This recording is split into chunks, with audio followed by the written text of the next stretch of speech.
Welcome, everybody, to Dead Talk Live. And today we have the cast and crew of Alone with You.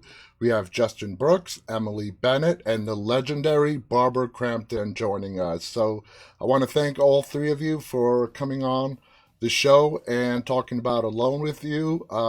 It's a great movie. And for our audience that doesn't know, the movie is being released in theaters February 4th. And then 4 days later, it is coming out wide on video on demand. Is that correct, Justin and Emily? Yeah. That's correct. And we'll have a DVD as well. Okay, awesome, awesome. Barbara, it's been a year. You are Nice to see you. you're a Yeah. returning alumni. How you been this past year? I'm feeling really hopeful, John. I'm feeling like we're coming out of this and we're learning to live with this virus and things seem to be getting better. I know there's still a lot of issues and problems and, but I do think if you so choose to handle it and deal with it, I think we've been given the tools to be able to. Absolutely, I completely agree with you. So let's talk about Alone with You. I saw this movie last week. I'm really excited about it. Justin and Emily, you guys co-wrote and you co-directed the film. Yes. My first question is to Emily. You are in every scene of this film. How did the co-directing exactly work with you? That's a great question. It worked. It was kind of a dance. Honestly, most of the direction, co-writing this film helped us kind of approach the directing very early. So a lot of the direction went into pre-production for this, really planning on how we were going to approach this, how we were going to make a film like this feel larger and honestly more evergreen than just a COVID film or a film made during a pandemic. So a lot of discussion went in, storyboarding, shot listing, obviously the casting and casting the brilliant Barbara Crampton and Dora Madison, Emma Miles, like a lot of that. They did a lot of heavy lifting for us as well. But honestly, in the shooting of the film, we have a really great shorthand. We've made a lot of short films together before this, and I'm often on camera. And I've developed a kind of muscle where I love storyboarding and shot listing and kind of developing what the look of the day is and what we're going to capture for the day. And then I just kind of switch departments and I go in front of the camera. And then when we cut, it becomes a kind of back and forth. Did we get it? Okay, actually, I'd like to try another one of these. That becomes very logical and always working towards story. Sometimes I can feel when I'm like, okay, I think I got that. Did I? But it's always checking in with each other. And same with Justin. Like if he was like, I could have gotten a shot. Can we go again so that we can get this? So honestly, it was a lot. It was a conversation, and thank God because we were alone together. Yeah. So we were supporting each other the whole time. I think most of the direction when it comes to Emily and I, if she's on screen, which of course she was the entire film, because we wrote the character together and because we had conversations about Charlie time and time and time and time again. Most of the directing of where that character emotionally would go happened before we started shooting. So we actually had built a really strong base of where we were going together in the direction of each scene, so that when we were on the day, it was really kind of minor adjustments and tweaks. It was no real there was no need to really dig into the direction of the character on the day because we were pretty synced up on what that would be. You guys came in very well prepared. Now, Barbara, you have a small but significant role in this film. You play Emily's mom. And I think this is the first time that I have seen you play a devoted Christian woman in a horror film. Has it? Maybe. I've played some complicated caretakers before. Yeah. In a couple of movies. And in King Knight, which is also coming out a week later, I play another sort of unforgiving, sort of, set in her ways mother. Yeah. but not very often. Yeah. So how did you get involved with this project? Did you read the script? Did they Uh-huh. approach you? Did they send you the script and you fell in love with it? How did it unfold? Well, I didn't know Emily and Justin, but I knew the casting director, David, and I knew some of the films that the producers had done. Andrew Corkin was involved, and his partner, Theo James, he is an actor, has done a lot of great work. And so they said, this is a really good script. You should just read it. So I read it and I really was surprised. It was very well written. And as a horror fan myself and having done so many films, I can kind of see where things are going, or I think I do. And with this movie, I was surprised because there was this sense of dread and panic and franticness that I could feel in the words and in the story. And I thought that that was captured really well Hmm. just in the narrative, but then where it was going was a complete surprise to me. And as a horror fan, I was really delighted by that. Hmm. And the character of the mom is important, as you say, in terms of understanding the arc to Emily's character, Charlene, and where she's going and where she came from. And as I've gotten older, I really enjoy playing characters that have this kind of complicated emotional depth. And I felt like she had that. And, she has a complicated relationship with her daughter. And I have a good relationship with my children, thank goodness. But that also, helps inform me how to play scenes, Yeah. about being a mom. And I don't have to sort of guess and make it up in my head. But I really, I really enjoy in my life, and I've been doing this for 40 years, as far as I feel like I'm always working with emerging filmmakers. I did that with Stuart Gordon, in the very Hmm. beginning of his career. I made his first movie. Yeah. And I worked with Adam Wingard. And, look where he is now, Yeah. when I made Your Next. And I feel like I did that with Brandon Christensen, another emerging kind of filmmaker. He did Z and Stillborn, and I was in his movie Superhost. And I kind of feel the same way about these guys, Emily and Justin. They're emerging filmmakers who really have a strong voice and have something to say and do it really well. And they're a dynamic duo. And, I've said this before, but it's like they came on the scene and now I feel like they've always been here, because I know that we're going to be hearing a lot more Hmm. of them, coming up. And they really made a great impact on the festival circuit with this film. And they got some great reviews. And so I feel lucky and I feel proud to be a part of this film, with these guys who I think are really so talented. Now, one more question with you, Barbara. This is a smaller role than what you've done in the recent past. Was that an issue with you, or did you have no problem? You just wanted to be a part of this project? Yeah, I mean, I hold to the cliche, if you will, that there are no small parts, only small actors. And Mhm. for me, there's films. I mean, I was just offered a role in a film that was a really big part, and I turned it down for different reasons. Hmm. And it would have taken me to England for like a month, and Wow. and it paid really well, and it was really hard to try to down. But I didn't feel. That's another story. I didn't feel mentally prepared for that movie because they wanted to cast me like right before they started filming, and I was like, I don't have enough time to work on this part. I'm not going to do a good job. I mean, it's just no time. Absolutely. So people, if you're casting your movies, make sure you cast them way in advance, because actors like to have time with the material to work on it. They don't just show up and say the words.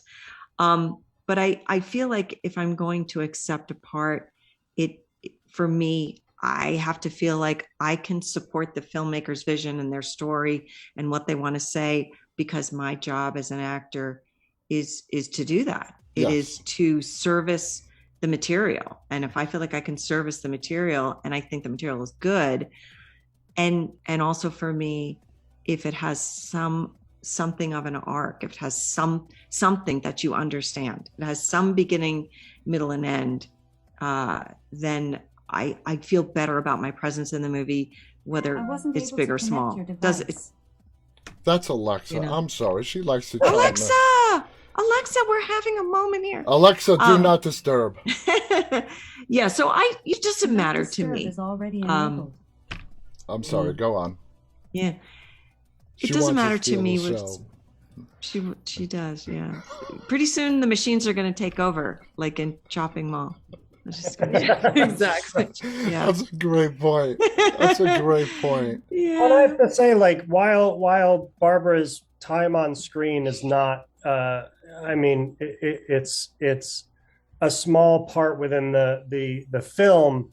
The character's impact is felt throughout the entire movie. It's such an important character that could not be thrown away by any means. That had to be somebody that was going to put the care into that character as Barbara does. And it's such an important moment that is carried through by Charlie's character throughout the rest of the film. Well, and people have asked me, you know, what is it like being in every frame of the film, or you know, carrying a film, and I could never think of it that way, otherwise I wouldn't do it. You know, that's a terrifying prospect, like carry a film. No. But I know how to play a character, and I know how to develop relationships. And we wrote the character of the mother. That's a deep relationship. And that first scene, Barbara, the one that you read and said that you enjoyed so much, we worked through that so much, because there's so much history there, and there's so much about who Charlie is and who I had to become and really know. So that history and developing that with you was just invaluable, and really constructing who Charlie is. Yeah. I mean, that's the fun of working on a character, is working with the other people that are in the movie, whether it's the director or the other actor. I mean, you're always trying to formulate your character and your point of view about what you're doing. And that to me is exciting, because as much as the horror genre is about fear and dealing with fear, it's also about empathy and and the human psyche itself. Yeah, absolutely. Well, you don't fear for a character unless you're empathetic for that character. You have to understand. You know, we are afraid in horror movies because we put ourselves in those positions. So you need to give them somebody that they can have that window into the film. You know, and Barbara's character is such a window into who Charlie is, and so important. Like, that scene is so unbelievably important in telling us who our character is. It needed somebody with the gravity that Barbara brings to her characters. Absolutely. Now, the movie has several supporting characters throughout to help tell the story. When it came to the mother and you guys were writing her up, what was your feelings when you found out that Barbara Crampton might be interested in taking on this role? We called our families. We were like, I mean, we kept it pretty quiet, obviously, but we were just like, are we doing this? This is, this is thrilling. And obviously we had seen so much of her work, but like her current work, like her more recent work, and I know Your Next is 10 years ago. I know you and Simon Barrett just celebrated that in LA, but it's so cool. Your Next, and then Channel Zero, like your upcoming work is, your current work is just so strong. Like, your craft is just so great to watch on screen. And so when we found out, obviously the fans in us were excited, but I personally was excited selfishly to act with you, and to have someone of your caliber to act against it. It really made me kind of sit up straight and say, okay, we're doing something here. I think and I mean, Barbara is regarded as an icon for a reason. She's her work means something. All her films are like, they mean something to the horror community and the history of horror film. And I think for me, it was so special, really, because there are those familiar faces in horror we see again and again and again, and we love when we see them, but they're out there, and they're in everything, it's fun. Barbara is not one of those people. Like, she she is really she has been very picky with what she's decided to Hmm. attach herself to, and so Mm. when we heard that ours had sparked her interest, of course, that like unbelievably flattering. Like that was so exciting. And as Emily said, I mean, it's of course fans, that we were so thrilled, but that fandom quickly just got melted away with how unbelievably easy Barbara was to work with. It, Yeah. it just became old friends, and just Yeah. she's so giving as an actor. It was wonderful to watch. Well, thank you. I feel the same about you guys. I mean, because I saw it in the writing, I thought the writing was so good.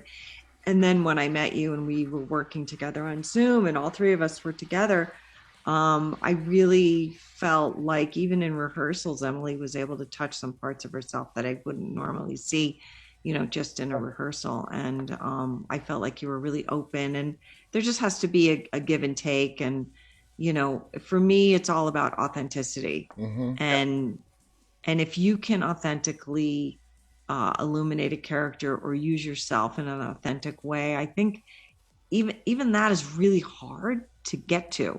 It's really Yeah. hard. Like a lot of people can't do that. You see the character and you don't see them really living the moment and really, being that person. And I could tell with you that you were already there, Oh yeah. and right? I mean, your Emily, performance is I, amazing. I want to Yeah. focus this on Hmm. you. And like Barbara just said, you were phenomenal as an actress in this movie. I mean, Hmm. you Thank- drew me in as an audience member within like the first 5 minutes. You had me feeling a range of emotions. A part of me wanted to smack you in the back of the head and say, stand up for yourself, And then another part of me felt sympathy for you and no, no, your partner is not doing this stuff behind your back. She loves you, and you're getting Hmm. ready to celebrate your anniversary. And the film is done in a very artistic way. Like I said, there's beautiful imagery to when the film actually concludes, and sort of like the big reveal happens in the end. That even that is still left up to viewer interpretation. Did that really happen? We don't Hmm. understand. We don't understand throughout the whole movie is, are you losing your mind? Are these things that are going on around you real? Are they all in your imagination? So Mm. you as an actress and having to go through all these different emotions, what kind of tricks did you do? I don't want to use the word tricks, but what kind of places did you put yourself into to bring all that to the screen?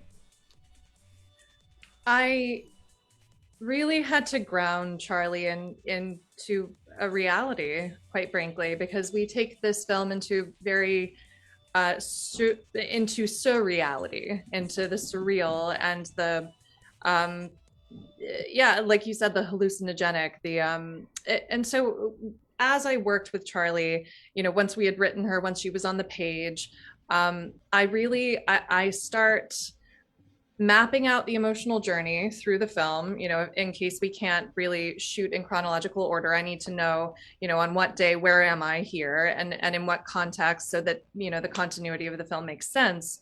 But two, I build playlists. I create music. Which is very popular amongst actors. Almost all of them, Hmm. they Hmm. create some sort of playlist to help them get into the character they're going to play. Hmm.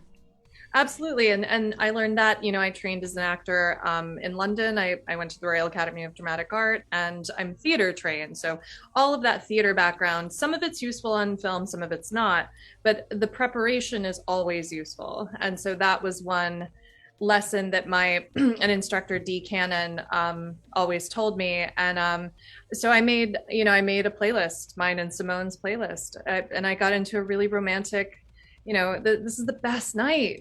This is going to be the greatest evening. It's so romantic, and and then things just keep they keep going wrong. And so the important thing to have those little moments hit you, the disappointments and then the fear, as things continue to kind of descend, I have to start, my reality is loving and warm and excited. And so I had to create where I started in a very real internal place for myself, and to genuinely be surprised when things weren't going well. And then to create that rich backstory. Barbara, as we talked with you in the script phase, as we were still kind of shaping a few things, you had some great input into your character as well. And we shifted a couple of things because it did make more sense, because a character doesn't exist without the actor who plays that character. So honestly, shifting that just slightly, and we didn't do very much, but it made it feel more grounded for you. And because it felt more grounded for you, it felt more grounded for me. And that's where we have to start. You have to start with relationship, and you have to start with what is your given circumstances. Right. I mean, just like in acting 101, you go back to, if I was this character in this situation, what would I do? Yeah. It's not what you do, because everybody plays Hamlet differently. So, it has to filter through your instrument and who you are as a person. So there always is a little bit of you in every single character. And if you don't do that, then you're playing a cliche or a character that isn't going to ring true. And an audience member knows that. They're not going to be able to connect to you if they don't feel like you're being authentic and using parts of yourself. Yeah, it has to be. Absolutely. You have to be a person, and I think that was important to us. I mean, it's so funny how Emily and I talk about this a lot. The blurred line between the actor and the writer. They share a lot of commonalities, and the way an actor approaches a character is very much in sync with the way a writer should approach that character. And from the get-go, our job was to make real people, not characters. Like the mother hurts Charlie, but she's not a villain. She's not a, nothing is villainous about her. And Charlie is flawed. She's a real person. She loves and she hates, and she messes up and she does well, so spills a lot of wine. And she has to be real, and all the characters in this, that was very important to us, that we had actors in place that were going to understand the reality of the character and really ground everything. Now, Barbara, your interaction with Emily in the movie is done through virtual video conference, like what we're doing now. As an actor, was that difficult, acting with a partner that's not physically right in front of you? You'd think it would be. And I'd say probably in the early part of my career, maybe it would have been more difficult. But as you're working in movies so many times, you might have a close-up on you, and the other actor can't stand next to you anyway because there's no room. So they'll put a little piece of green tape on the camera, and you have to look at the green tape, and that's the other actor's eyes. Yeah. And you got to look at that green tape, and you have to believe that that's the other person. And if you've rehearsed enough with, in this case with Emily, we rehearsed on Zoom, and Justin was there, and we talked about the scenes a lot. I knew kind of what was coming. I mean, and you can play with nuance and things that happen in the moment, but I knew where we were going, and I knew the map of emotionally where those guys wanted me to be. So it's not too hard. I mean, and to illuminate another point, I've been in many movies where the actor can't be there, or maybe there's like a head explosion or some weird thing, because I work in the horror business, and you'll have to see it. There'll be a C-stand with like a sock and a ball. You tie the sock onto the C-stand, and that's what you have to look at. But you're always still hearing the other actor's voice, your scene partner's voice, and that really, you can just use that. I mean, that's enough. So these are things you just have to get used to. It's just like, like Emily was talking about earlier, and I find this so interesting as an actor because I love this process so much. You really do have to map out emotionally where you are. Mm-hmm. And I kind of make little notations in the margins of a script. And sometimes I actually will make a map. I'll make a map. And on my map, you know, the heightened emotional level is here. And then I have something else on the bottom. And I actually draw like a graph, like where my character is. Wow. And I do, and the music, I do the same thing. I think of music that's going to inspire me for every scene. And I try to listen to that music right before the scene so that I have, like you're talking about tricks, it really is like a bag of tricks. Yeah. Because you have all these things that you have been taught when you've been in school or, you know, things that you learn working on sets with other people.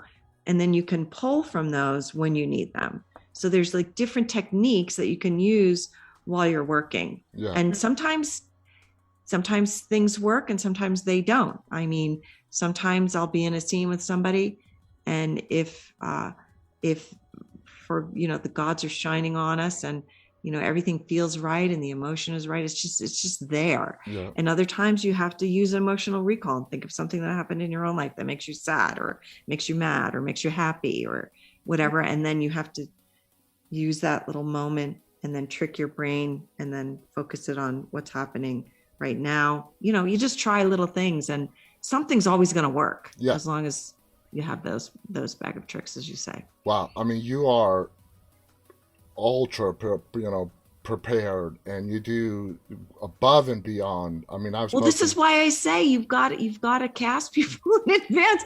If you want somebody to do a good job, you know, absolutely. You need to give them. I mean, I worked on this movie, Jacob's Wife, a couple of years ago, and we were going back and forth about the casting. Which was a big hit, by the way. Yeah, it did well. And then, you know, I and the other producers and Travis and I, we were going back and forth about a few people. And I was like, you guys, come on, we have to pick somebody. And they're like, what? We have like a week. I said, yeah, we only have a week. I mean, it's just perception. I said, actors want the material as soon as possible. Yeah. Most people do. Most people do. I worked with one actor.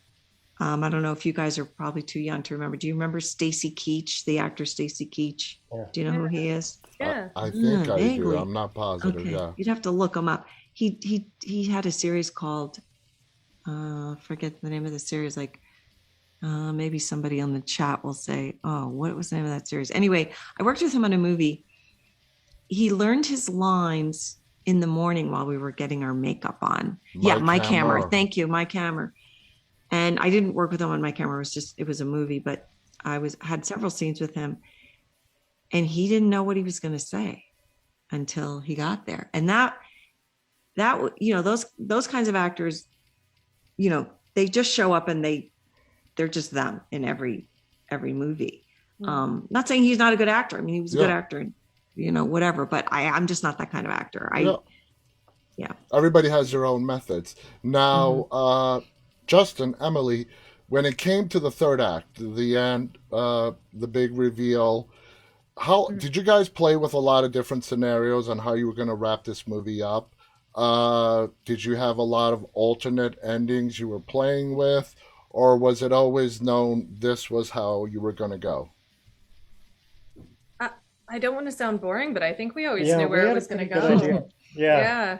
I mean, we thought about how we were going to tell that story in different ways, but no, the ending, honestly, I find as a writer, this is my advice for anyone. If you're like, oh, I'm writing a few projects right now, which should I go with? Go with the one you know how it ends. Go with that one because you're going to get to the ending. You're going to keep writing because every film should kind of bookend, should kind of turn on itself. We should start in one place and kind of return to that place, but in a fully different way. Just artistically, however, that's just how I approach things. And so we always knew the ending of this. We thought about shooting it differently, but yeah, we always knew where Charlie was going to end up. Yeah, I think most of this time spent was really on the journey to that end, you know, and how to tell that and where to go that steers us in appropriately and brings our character to the logical end of the film. Hmm. If I if I want to, if you guys were to guess, I mean, you guys wrote it. You may have an idea of when the pivot point is that leads us to that ending reveal. At Mhm. which point in the movie, if you want to share this, does that actually occur? Uh-huh. I'm putting that very vaguely. I don't want to give any spoilers away, Mhm. but where at which stage in the movie, first, second act, did that moment occur that pivots the whole movie? That's That's a tricky one. I yeah, know. I know. I mean, I will say we again, this is one of those things that we know the movie that we made, that we wanted to make and intended to make. I don't necessarily want to tell that to the audience because I Okay. want them Mm. to take what their interaction with the film is just as valuable. So Absolutely. And this yes, is a perfect example of a film where you give it to the audience and ask them, here, what do you make of this? Hmm. Okay? yeah, Mm. Because there is no really right or wrong answer. It's how the audience is going to interpret it. Was that your intention from the yeah. beginning? It was most certainly. I mean, we were very careful though because I this is an easy film and this is an easy film to accidentally misdirect an audience. If we had made a mistake continuity wise, or if we had forgot to pick up that one cup, like Mm.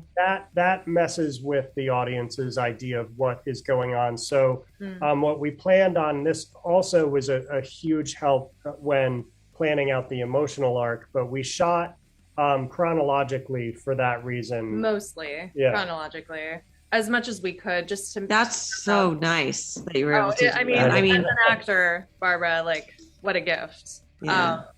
I mean, we hope to do that for as much as possible in But our careers, obviously.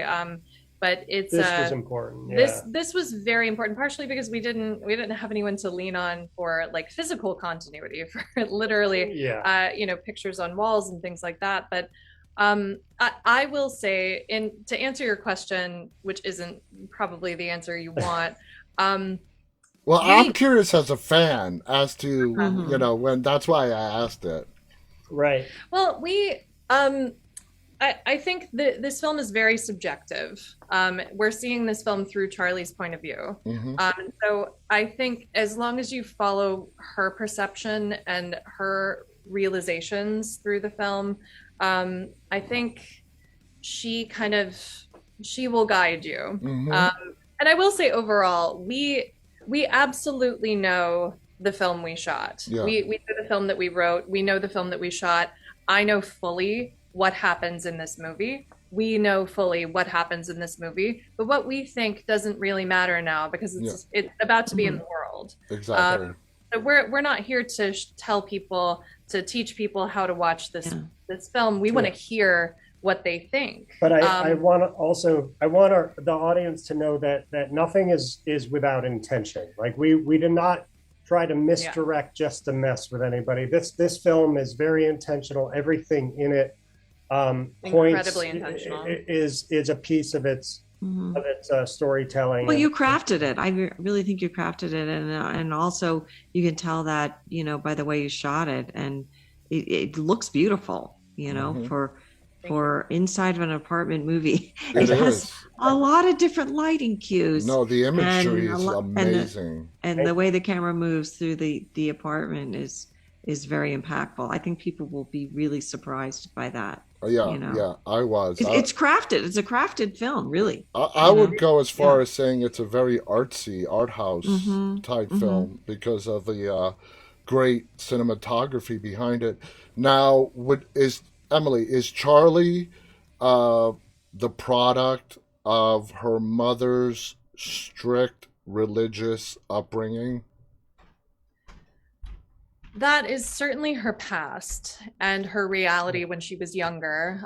We developed an entire backstory of when Charlie left Hmm. home, what moment that was, was it in the middle of the night and she escaped, or was it? So we did work that out quite very intensely. And Charlie is a product of that, but honestly, I found that my mannerisms as Charlie, I constructed her to be a bit delicate and a bit romantic and a bit kind of confined. She's not sloppy. She spills wine a lot, as I've said, but she's not a heavy-footed woman. She's delicate and she's careful. Flowers and records and moments and smells. I wanted her to feel very romantic. Yeah, and I think a lot of that, those physical mannerisms do come from her mother. And, just kind of understanding the way that Barbara carries herself informed the way that I constructed Charlie a bit. I won't say that, I went incredibly deeply into that, but just seeing how Barbara's mannerisms were when we were working with her, I was like, okay, that's how she moves a little bit. And, the kind of the necklace that you wear in the film, Barbara, which is your necklace in real life, understanding like you wear jewelry, you're a woman who, I took pieces of that. And then from that kind of structure, that's where Charlie's from. That's her home when she was a child, taking that and then deconstructing that and really kind of ripping her apart. And Charlie goes through a lot of transformations through this film. So it's really important to understand, to have a clear view of where you're starting and where you're ending, because they need to be different. Now, what really stood out to me watching this film after a while is, Justin, you said everything in this film is intentional, and I assume that applies to the dialogue as well. Is the amount of times, Emily, your character says, "I'm sorry." Okay, I think that is a big tell into someone's psyche. Okay. Oh, even calling 911, you felt you were bothering them, and saying, I'm sorry I had to call 911. And it goes deep into the mindset of Charlie. So how important was that to the script and to show us exactly the kind of person that Charlie is? It's incredibly important. And I think there's a lot of Charlie in me, certainly in my past, and in a younger version of Emily Bennett. I think there's a lot of Charlie there. The I'm sorry, I don't want to bother anybody. And I think as a woman, we have that. I know I have to tell myself, like, don't apologize, and I don't think I'm not as much like Charlie in that regard. If I'm calling 911, I'm calling 911. Like, they need to come and help me right now. But it's incredibly important because Charlie is very unsure of who she is. She comes from a background that doesn't support who she is now. She's found herself. She's found the woman that she loves, which doesn't really compute with her mother's morals and how she was brought up. So Charlie isn't sure where she fits in. And I think that comes with trepidation and feeling like she's imposing. But at the same time, Charlie, she deserves a place in the world. She's just trying to find where that is. Absolutely. Yeah, I think one of my favorite little things, this was actually Emily just on the day, but she had just gotten off the phone with her super, and all she was doing was telling him, your apartment door doesn't work. You need to come fix this. But she just gets off and like thinks to herself, she goes, stupid. Like, just already like commenting on her own ability to leave a voice message. And that's definitely, I mean, like I said, Charlie, that's not me. Right. If I'm calling my super, he needs to fix the door. That was very involved in like I said earlier, we talked about Charlie so much. There is a lot of story involving Charlie that's not in that script or not in front of the camera. Like, we had to know who she was, and that had to be told through Emily's mannerisms, and also and thank you for mentioning the camera work, but that was very important to help support Charlie and the character that she was. Is that camera and the visuals had to be as linked to her as we possibly could. Yeah, Absolutely. because you can't shoot this Yeah. film with typical No. coverage. Like, you know, there's no over the shoulder really. I mean, I guess you could shoot over the shoulder to the computer and the phone, but Mhm. the camera work in this, the cinematography has to be as emotional because it's tied to Charlie. Yeah, And Justin is a brilliant cinematographer. absolutely. Now, Barbara, uh, the reason why you initiate the call to your daughter, Charlie, is really not just to check up on her. Your mother, Charlie's grandmother, died, okay? Mhm. And you really try to tell Charlie you don't need to come down for the funeral, okay? Like you sort of don't want her there No. because her lifestyle is Mhm. going to be an embarrassment to your other family or friends who are involved in the church, knowing that your daughter is a part of the LGBT community. Mhm. Okay? Your real intention for calling her is because you want the necklace Mhm. that your mother, her grandmother, gave to her, which is a, for lack of a better term, it's kind of a shitty thing to do. Yeah. That's a gift that was given to her by her grandmother, and now here Mhm. you are calling her, asking her to get it back because you want to bury your mother. Uh, how do you get into the mindset of how you really made us believe it when Mhm. you go through the motions? First, you call, start with small talk, then you let her know Mhm. about the death, and then ultimately you drop the hammer. I want the Mhm. necklace back. Mhm. Yeah, I mean, it was all there in the writing, and so that gave me a template for what I was about to do. And again, I think I used, some stuff from my own relationship with my kids. My relationship with my kids is great, but I sort of had to imagine if it wasn't great, and moments when it wasn't great. I've had moments where, I had some issues with different kids for different reasons, and sort of tap into what that was. Yeah, I mean, we're And when both when my kids disappointed me, Yeah, we're both you know? parents. I have three Yeah, teenagers. You have children. We know that it's not all rainbows and kittens. no, No. no. And I think I'm luckier than most. I really think my kids like me. And I I mean, and my kids just went off to college recently, my youngest. And I know a lot of my friends who are like, it's a relief that their kids are gone. It's hard being a parent, and It's they wanted a yes. break. It's hard, you know.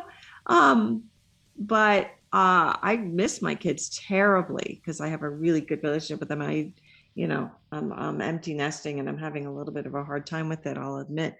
But I've, as good a relationship as I have with my kids, I've had moments where I wanted to shake them, Oh yeah. because of different things that have gone on. And you just have to tap into those moments to be able to, you know, uh, be, again, we're talking a lot about authenticity, to just be as authentic as possible. Um, When you were reading that part of the script, did you think to yourself, "Wow, that's a really crappy thing for a mother to do to a daughter"? yes, of course. Yes. Horrible. It is. I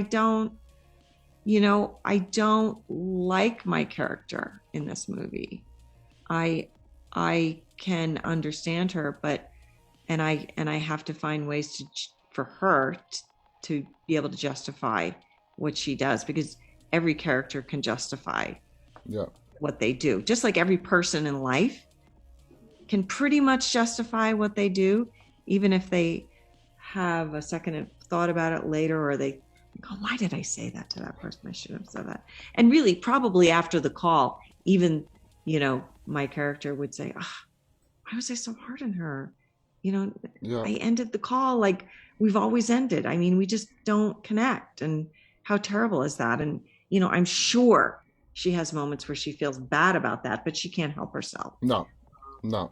Yeah. And It's that's just it. Is so many of the characters, finding the way to ground these characters is finding the story around the scene. Like who is Mm-hmm. the person Right. that isn't this moment, because we all have bad moments. yeah. No Yes, matter our that's right. intention, no Mm-hmm. matter our preparation, people, we get caught up in the moment and we say the wrong thing. And I don't know a single person that hasn't sat in the shower and been like, well, what I would have said was this, like we all. It's all regrets. You have regrets after, but you can't put, you can't, it's spilt milk. You can't put it back in the bottle. Now, Emily, I would think now with this movie coming out, and you were fantastic acting in it, that are probably finding yourself at a little bit of a crossroads. Okay, you are going to get recognition for your work as an actress in this film. You are going to get recognition for the writing and directing. Moving forward, for your career in particular, is it acting that you want to pursue more of? Is it the writing? Is it directing? All three? What do you want to do moving forward? Yeah, do you want to repeat this process? What do you think? How was it really? I don't want to repeat this process. That's a great question, and something I think about as well. But honestly, I'm never going to be able to leave acting. I love acting. Acting keeps me in the mix. Like, it keeps me active. You're constantly pinging off of someone else. You're getting better. It's playing tennis. Like, if you play tennis with Barbara Crampton, you're going to become a better tennis player. Yeah. So that just keeps me fresh, and that keeps my writing fresh. Ultimately, thankfully I have a few projects coming up this year already, and I'm excited to see if any more come. But didn't you just act in something that it's a secret now? You can't tell people, but didn't you just do something that somebody said they were using you for a movie, and I forget who that was? Yes. You and I talked about that. That should be coming. I'm not allowed to talk about that yet. Yeah. Okay. Okay. But I've been pinged for a couple of projects. That one as well, Barbara. I know what you're talking about, and yes.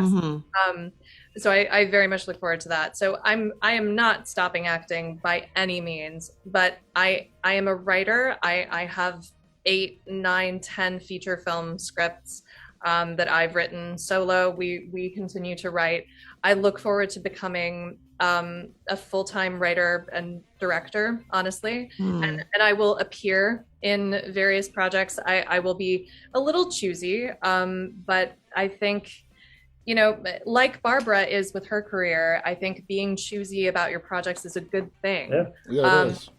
And I love writing and directing, though. I love actors. I love working with actors. It's just so much fun, like creating that. And I think I bring something different to writing and directing. So I don't hope to always be like a triple threat, as I've been called before. So I look forward to exciting roles, and I really look forward to developing my writing and directing career. Justin, how would you describe working with Emily in the writing process? It's so funny. I feel like people get annoyed. It's so easy. It's so easy. It's funny, after we finish this film, the thing people really want to hear is they're like, tell us about all the how much did you fight? Fights. Yeah. It's not. Emily and I are very different filmmakers on our own. We have, in preparation for Alone with You, we both directed our solo shorts, kind of to get ourselves ready for doing a feature. And they're two very different films. Both films come out on the Alter YouTube. Yours is in February? Yeah, so the two shorts that we shot right before Alone with You during the pandemic, Justin's film is called Pains. I star in it, of course. That's hitting Alter in March. I think they just changed the date, but it's in March. And then mine is Bed, premiered at Fantasia, and will hit Alter February 10th. Yeah, nice. But when you watch those shorts, you'll see they're very different filmmakers. And what we make together is different all its own. So it's actually really fun for us to go down that road, because we make films that we would not otherwise make separately. And that's a lot of fun. And honestly, it's strange. We do have a shorthand. We just we work very well We work very succinctly. And when we Mm. do disagree on stuff, it's never emotional. It's all very practical. And then we need time to step away, think about the story, and we'll come back and be like, you know what, your way in is actually more practical. That makes more sense. Mm. Or, mine will work. And so it's a lot of fun. I usually describe it as writing with Emily is a lot like play. It's just, there are times on our other feature script, Kept, there were literally times where I am on the floor with Emily pretending to strangle her and be like, and then he'll do this, and then you would go here. And I'm like, oh, okay, yeah. hold on. And then I have to go write it down. And it's a lot of fun. That So sounds like a lot of fun. Yeah. We're almost out of time. Barbara, I want to ask you the last question. You've been in this business, like you said, for 40 years. You're a legend in entertainment. You're a legend in the horror community. Horror fans, they absolutely adore you. How important is it to you to help up and coming Yeah. filmmakers Hmm. when you get a script that you like, that Hmm. you agree with, even if Hmm. you've never even heard of the Hmm. filmmakers, okay? But Yeah. you know that if you go in their film, it's gonna boost it up tremendously just having the name Barbara Hmm. Crampton in the credits. So basically, the question is, how big of a love do you have for the independent film industry? I mean, I do. I think I said it in the beginning of our chat here, Yeah. is that it's, I think I've been doing that since the very beginning, from Stuart Gordon to, Adam Wingard to Brandon Christensen to now these guys and a few others in between. It's really important to me to help the independent filmmaker illuminate their story and tell their story. And I feel, like I want, that's everything I'm doing. Yep. I mean, so I'm going to keep doing that. And if I read something and I feel like it's not quite there, I'll give notes on a script and say, and that happens to me a lot, Hmm. all the time. And I'll say, look, you can take my advice or leave it, but this is what I think. Hmm. And I think this, blah, blah, blah. I think you should do this.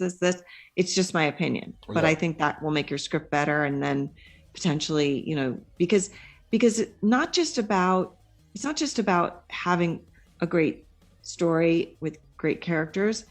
It's also about how are you going to navigate this space of independent filmmaking. Hmm. So somebody sent me a script recently, and it was a horror comedy, and it's really clever and well written and very wordy, and also a lot of locations.